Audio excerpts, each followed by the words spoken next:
Rok, najprej bi vas rada vprašala, kako izgleda mladostnik, ki je digitalno zasvojen?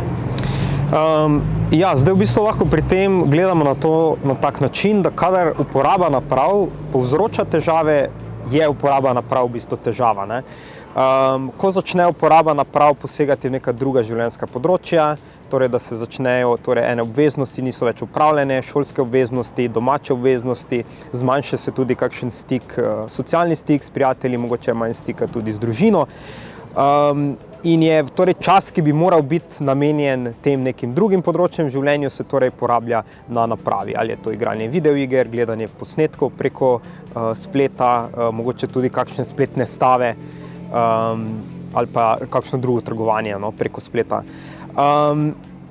Kako to izgleda konkretno, je, da čas na napravah presega neke okvirje uporabe, ki so na primer lahko tudi po 6, 7, 8, 12 ur na dan. Težko je zaključiti stvar, ko je treba zaključiti stvar. Poskusi, da zmanjšamo to, da uredimo to doma z kakšnimi dogovori, so neuspešni.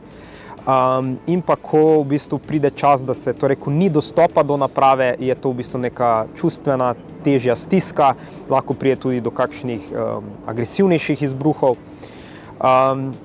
In pa oseba v bistvu začne uporabljati torej neko spletno aktivnost, neko aktivnost na napravi, začne uporabljati kot pobeg stran od nekih drugih vsakdanjih težav, no.